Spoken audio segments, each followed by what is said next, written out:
안녕하세요. 지금 오늘은 저기를 한번 해보려고요. 푸코의 에피스테메.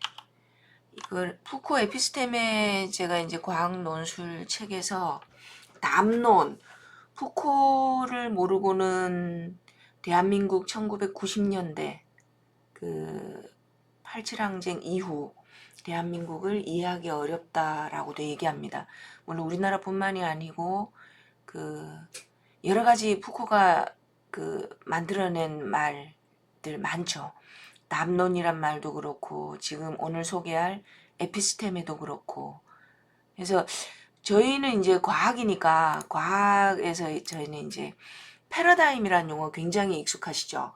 쿤이 만들어낸 패러디그매틱에서 보시다시피 어떻게 말씀드릴까요? 전범, 규범, 그렇게 볼 수 있고, 질적 연구에서 이제 패러다임 그러면은 존재론, 인식론, 방법론, 가치론 이런 걸 모든 것을 포함하는 걸로 일종의 월드뷰, 세상을 보는 관점이라고도 말씀드렸는데, 이제 자연과학에서 과학 철학에서 패러다임이 있다면 사회과학에서 푸코의 에피스템의 개념을 알아두시면 좋을 것 같습니다.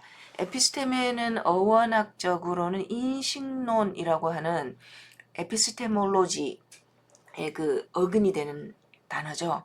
그래서 이제 과학 논술 책을 보셔도 되고, 오늘은 에피스테메를 다른 버전으로 한번 말씀드려 볼게요. 푸코의 에피스테메라는 용어는 푸코가 말과 사물, 푸코의 박사학위 논문일 거예요. 말하고 사물, 말하고 사물하고 어떻게 보면 세상은 두 개죠. 칸트가 분리시켜놨다 뭐 이렇게도 얘기하는데, 물 자체, 리얼리티, 대상이 있고요. 우리 사물이라고 부르시는 거, 사물. 그 다음에 뭐가 있으세요? 말. 이제 인식이 있죠. 인식. 사물이 있고 뭘 알았다라고 하는 말이 있고, 근데 그 사이에 뭐가 있냐면 알미라는 거, 이미지가 있죠. 이미지. 다시 할게요. 물 자체 밖에 외부 사물, 오브젝트 또는 물 자체, 사물 세계가 있고요. 근데 그걸 우리가 이제 알잖아요. 지식, 알미다, 뭐 날리지, 노잉, 뭐 인식론으로 연결되는데, 물 자체를 우리가 어떻게 알게 될까요?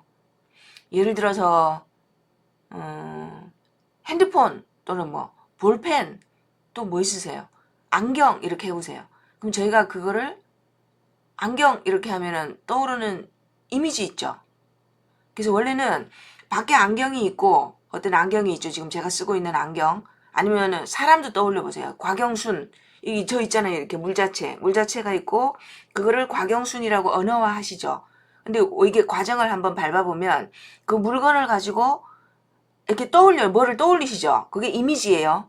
철학 용어로는 시뮬레이션에서 시뮬라시옹이라 그래서 그 이미지, 시뮬레이션의 그거. 그 사이에 뭐가 있냐면, 그 이미지를 내 눈앞에 이렇게 세워요. 그거를 이렇게 2성, 5성이 가서 찰칵! 이거 안경. 그러니까 보세요. 처음에 물 자체가 있고, 그거를 내 앞에 세우죠. 리프레젠테이션. 표상이 있고, 근데 거기다가 개념으로 덮어 씌우는 거예요. 그래서 다시 추적을 해보면 물 자체, 그러다가 내 앞에 뭘 세우죠.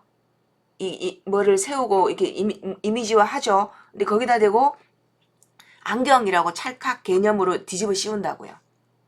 그래서 이게 물 자체에서 대상에서 언어로 가는 과정에서 뭐라고 얘기하냐면, 대상을 리플레이스먼트, 죽여야 개념이 생긴다 이렇게 얘기하거든요. 그래서 오늘은 그 얘기를 하려는 게 아니고, 그렇게 해서 이미지 하기 전에, 그럼 우리가 안다라고 할 때 어떤 시대를 지배하는 무의식적인 인식의 틀거리, 그게 시대마다 달랐대요.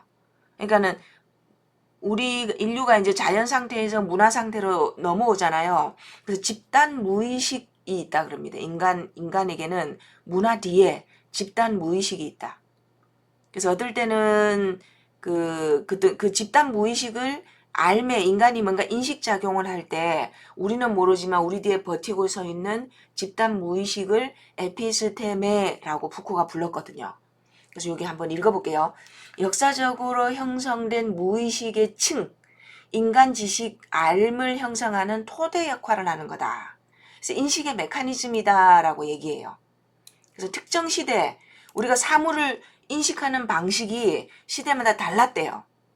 그래서 추적해 볼게요. 처음에 이제 푸코가 지식의 고고학이라 부르거든요. 왜 고고학이라 부르냐면 지구과학 하시는 분들은 지층 있잖아요. 지층. 표면만 봐서는 모르고 파고 들어가다 보면 그게 이제 표면에 이렇게 드러나는데 그게 어떤 층이 켜켜이 이렇게 쌓여 있잖아요. 그래서 그 층들을 한번 덜어내보자. 이렇게 들추어 보면은 여기는 있던 지층이 있고 그 밑에 이런 지층이 있고 그렇게 한번 밑으로 들어가 보는 그렇게 문화를 추적해 들어가는 지식의 고고학이라고 하는데 첫 번째 에피스테메로 추적된 게 뭐냐면 르네상스 시대의 에피스테메예요. 16세기 닮았다라고 인식했대요. 그러니까 뭐 그때 익숙하시죠? 호두 보면 이렇게 저희 두뇌에 주름 잡힌 거랑 비슷하잖아요. 그래서 호두 먹으면 뭐 머리 좋아진다. 결명자 이렇게 반짝반짝 하잖아요. 눈동자처럼. 그래서 그거로 차 끓여 먹으면 눈 좋아진다. 뭐 그렇게 할 때. 그래서 그걸 resemblance, 닮았다라고 하는 닮음의 에피스테메라고 불러요. 유사성의 에피스테메. 그래서 뭐 아버지랑 아들이랑 닮았다라고 얘기할 때. 그때 요 유사성의 에피스테메 르네상스 시대에는 모든 사람들이 그렇게 인식했대요. 무지개가 왜 7개가 됐는지 아시죠? 행성이 7개라서 이게 닮았다 그 닮음의 논리로 추론한 거라 그러거든요. 그러면은 요렇게 인식했던 대표적인 사람, 다시 말하면 르네상스 시대의 에피스테메를 갖고 있었고 17세기 고전주의 에피스테메로 넘어오지 못한 사람이 누구냐면 돈키호테예요. 돈키호테는 예를 들어서 누가 지나가는 이렇게 뭐 그 사람 보고 공주 그럼 진짜 프린세스인 줄 알았던 거예요. 그 이름이 곧 그 자체, 사물 자체다. 그러니까 똑같다고요. 이렇게 매칭. 그래서 짝 짓는 거 똑같다. 이렇게 봤다는 거죠. 그래서 그 당시에는 그 기호 말에 주목은 안 했지만 밖에 있는 거하고 우리 머릿속에 있는 거하고 똑같다. 이렇게 그렇게 생각했던 시대가 있었고요. 근데 이게 17세기 넘어오면서 바뀌어요.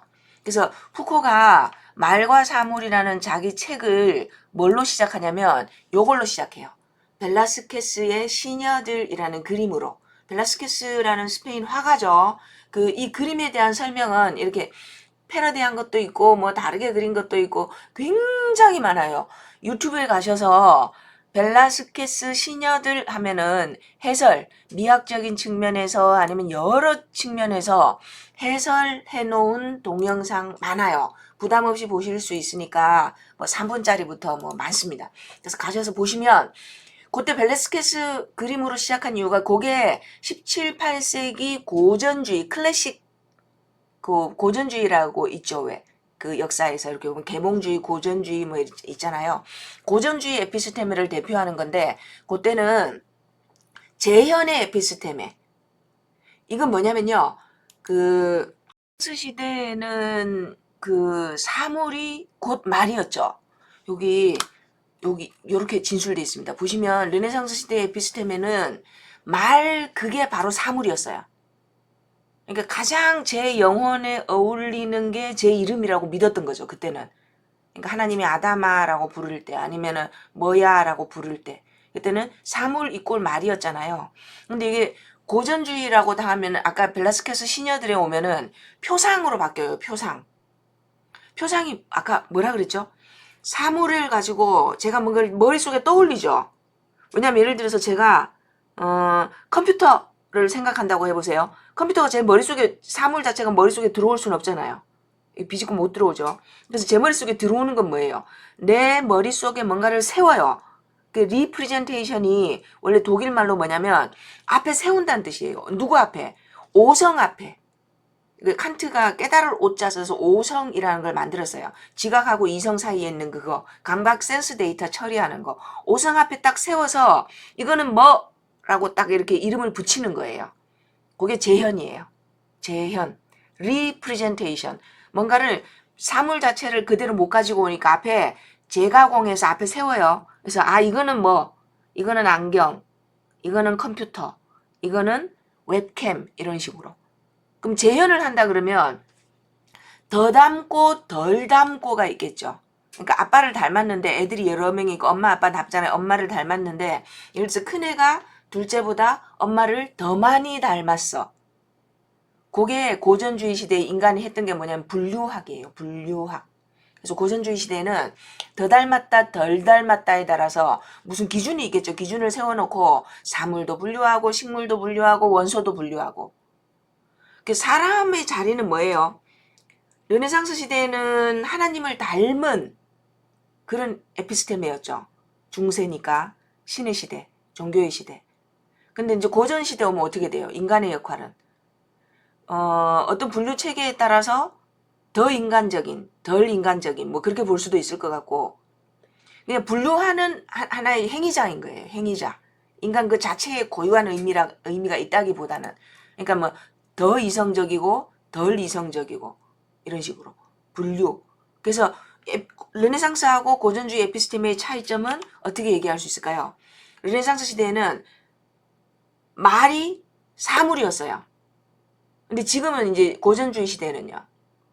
말은 생각을 나타내는 거죠. 생각, 우리 생각.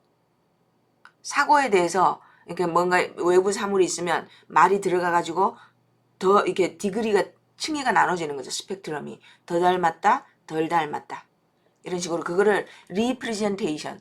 고전주의 시대에는 말은 생각을 리프레젠테이션 재현하는 거다 이렇게 봤어요.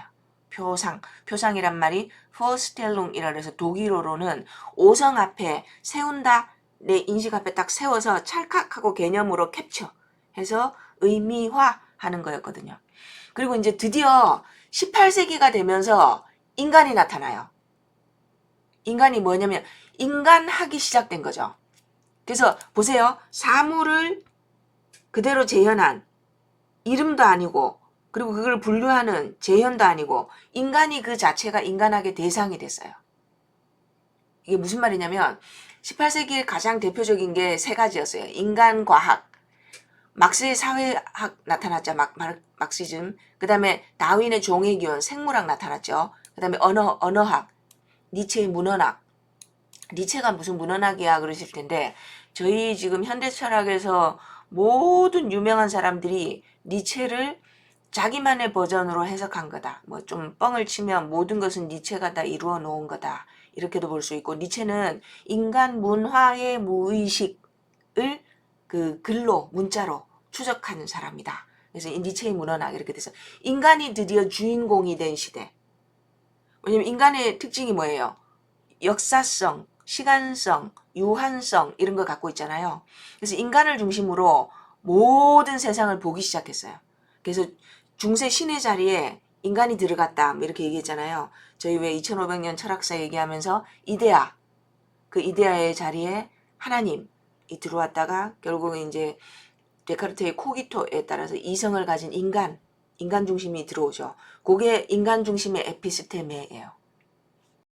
그래서 보시면 그러면 인간하고 말하고 사물하고 어떤 관계가 돼요? 인간이 말을 만든 거예요. 인간이 우리가 define 개념을 규정하고 의미도 만들어내고 그래서 여기 보시면 인간이 인간학의 주제가 되었다. 지금 에피스테메라는 게 뭐냐면 인간의 인식의 발달을 추적하는 거잖아요. 그래서 보시면 인간의 존재와 인식이 주제가 되고 인간이라는 주제가 형성되었다. 인간의 탄생이에요. 신을 죽인 자리에 인간을 놓는다. 해서 말과 사물은 완전히 분리되어서 우리가 말을 만든 거였고 무엇 하기 위해서요? 그 사물을 제대로 나타내기 위해서 인간이 말을 창조했고 그리고 사물을 창조하는 주체의 말이 된 거죠. 근데 이게 이제 드디어 이제 구조주의 나왔죠. 그러니까 발달이 어떻게 되냐면 이 에피스테메의 변천이 그 르네상스 닮음의 에피스테메 말이 사물이었던 시대, 그 다음에 고전주의 시대 말이 생각을 재현한다고 생각했던 그 에피스테메, 그리고 역사학의 시대, 인간학의 시대, 인간 중심의 시대 에피스테메, 그리고 지금은 구조주의죠. 이제는 아무도 말이 어떠세요? 말이 먼저예요? 인간이 먼저예요? 우리는 말의 질서에 따라서 사고를 하죠. 누군가를 본다는 것도, 모든 인식한다는 것도, 존재도요. 존재 자체도 말을 통해서 인식하잖아요. 그리고 나라는 존재는 또 어떻게 결정돼 버려요. 좀 끔찍하게 얘기를 하면 이 사회 구조에서 내가 어느 집안에 어떤 포지션으로 어떤 자리로 태어났느냐에 따라서 저희 존재가 결정이 돼요. 스테이터스, 존재, 아이덴티티, 뭐 본질이라고 생각하시든 뭐 실존이라고 하시든 간에 나의 자리, 만약에 조선시대에 태어났으면 내 자리가 나의 존재를 결정해버리는 거죠. 주체적이고 이성적이고 이런 거 없다는 거예요.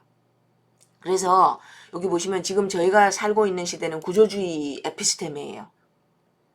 그래서 보시면 그 구조주의는 언어의 장, 랑그라 그랬죠. 랑그, 말도 자유롭게 할 수 없는 거고 문법이 있다는 거예요. 보이지 않는 구조, 그리고 그 구조 속에서 너의 자리, 그게 우리의 존재를 결정해버리는 그런 구조주의 시대를 살고 있고요. 그래서 이 세계는 좀 극단적으로 말하면 언어만 있고 신도 없고 인간도 없고, 신이 죽고 처음에 이제 이데의 자리에 신이 들어오고 신을 죽인 자리에 인간이 들어왔잖아요.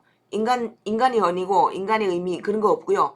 그 구조 속에서 때로는 뭐 인간이라고 불릴 수도 있고, 그 구조장이 바뀌면, 필드가 바뀌면, 규칙이 바뀌면, 룰이 바뀌면 인간의 스테이터스도 바뀐다는 거죠. 그래서 말하고 사물은 못 만나요. 그러니까 재현을 위해서 이제 점점 닮아가는 이런 것도 없고요. 그래서 에피스테메를 그 뭐라고 얘기하냐면 특정 시대에 우리의 인식의 조건 어떻게 볼 거냐를 결정하는 거다. 닮았다고 볼 거냐, 아니면은 우리의 생각을 재현해 준다고 볼 거냐, 아니면은 그게 단순히 뭐 인간 중심으로 정말 모든 것을 볼 거냐, 아니면은 그 구조, 랑그라고 하는 문법 구조라고 말씀드렸죠. 언어 구조 속에서 이 무의식적 구조가 있고 우리가 그 자리에 따라서 우리가 결정되어 버린다고 하는 구조주의도 있고, 그래서 이렇게 바뀌어왔다는 거예요. 근데 이게 그 패러다임하고 쿤이 말한 패러다임하고 그 공유하는 부분이 뭐냐면 이쪽 패러다임하고 이쪽 패러다임하고 소통이 잘 안 돼요.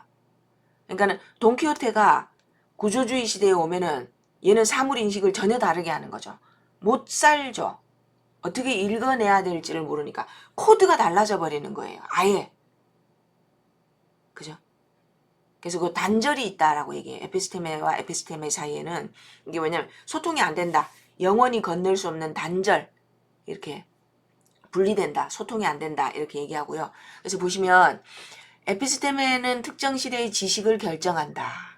그리고 우리의 인식을 가능하게 하는 전제 조건이 돼요. 이렇게 그 모든 것을 가능케 하는 밑바탕이 되는 거죠. 그래서 에피스테메에 의해서 담론이 결정돼요. 그러니까 특정 재현의 에피스테메 안에서 가능한 담론. 담론이란 말도 푸코가 그 자기만의 독특한 의미로 사용하는데요. 디스코스라고 표현하고요. 제도권의 언어를 말한다라고 돼 있죠. 근데 어떤 담론은 에피스테메 안에서 가능한 거예요. 그래서 에피스테메라는 큰 엄브렐러가 있고요. 그 안에 이러저러한 담론들이 만들어지는 거죠. 그러니까 에피스테메가 달라지면 그 안에 이제 가능한 담론 체계도 또 달라지는 거죠. 그래서 보시면 푸코는 뭐라 그러냐면 담론은 제도권의 언어를 말하는데 이게 어떻게 형성되고 어떻게 발달되어 왔는지 그거를 추적한다 이렇게 얘기하거든요.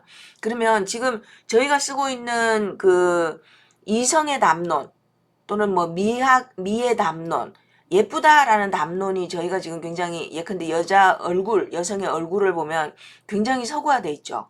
근데 이게 미에 대한 담론도 점점 달라져 왔잖아요.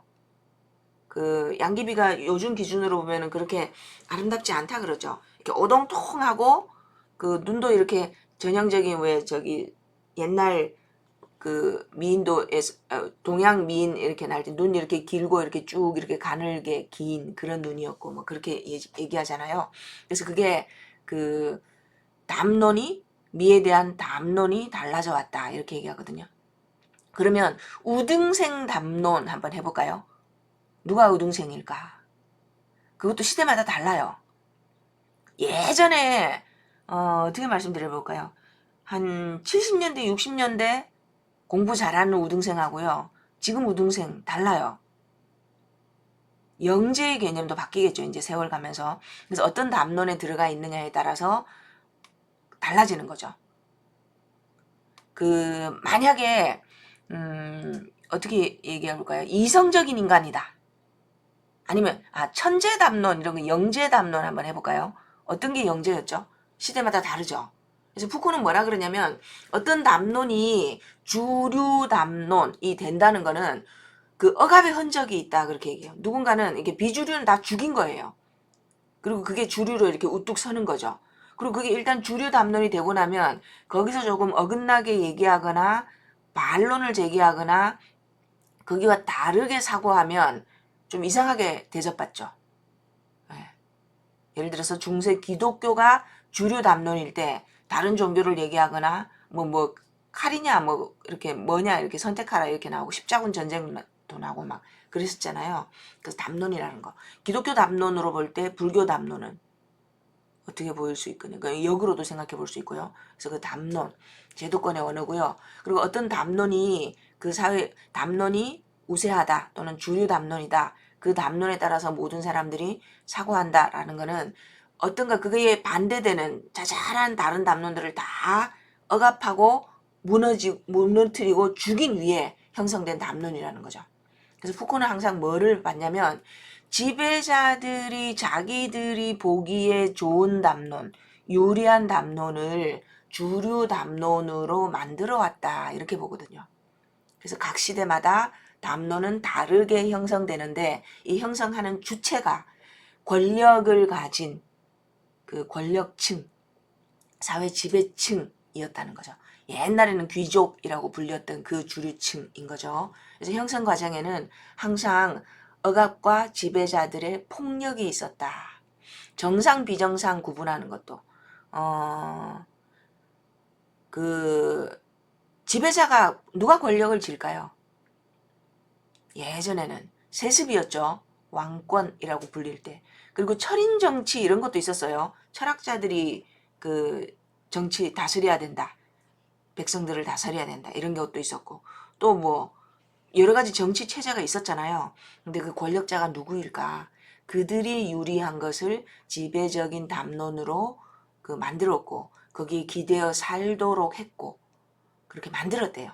그래서 제도적 담론의 배후에는 폭력과 억압의 역사가 있다. 이렇게. 그리고 정상도 비정상으로 만들어버리는 거죠. 그래서 푸코가 왜 이렇게 담론이나 권력에 초점을 뒀냐면 자기 스스로 60년대, 50년대 그 당시에 동성연애자였거든요. 동성애자. 동성애자가 왜 비정상일까? 그러니까 지배 담론에서 동성애를 정상으로 인정해서 좋을 게 없었다는 거죠. 그래서 이제 그걸 파헤치고 들어가요. 그리고 에피스테메는 제도의 지배자가 보기에 좋다는 것에 따라서 형성된 거고 피지배자들은 그에 복종하며 살아간다 이렇게 얘기하거든요. 그래서 이제 마지막으로 지금 우리 시대 2020년의 에피스테메는 뭘까요? 그러니까 르네상스부터 15세기 중세부터 쭉 봤잖아요. 르네상스에는 사물이 곧 말이다. 우리의 말은 우리가 아는 거는 인식 그 자체가 우리가 예를 들어서 공주 그런 거 진짜 공주님인 거고 아니면은 저의 이름도 고유명사 곽영순이라 그러면 영혼에 딱 어울리는 이름이었던 거죠. 하나님이 이름 명명하시듯이 그러다 고전이 되면서 우리가 생각 떠올린 거를 닮음의 정도에 따라서 네이밍 한 거 재현이라고 봤다가 18세기 역사주의 시대에는요 인간 중심이었죠. 인간이 모든 것을 명명하고 인간 자체가 인간학의 주제였던 시대. 사회주의 막시즘 그 다음에 역사학 그리고 생물학 이렇게 그런 시대가 있었고 그리고 20세기 19세기부터 구조주의 들어왔죠. 또 너의 자리 전체 필드에서 시스템에서 너의 자리가 어디냐 였고 지금은요 조금 이렇게 비틀어서 보면 돈이 아닐까. 돈이 모든 것을 정답을 결정하죠. 교육도 돈이다. 우등생은요.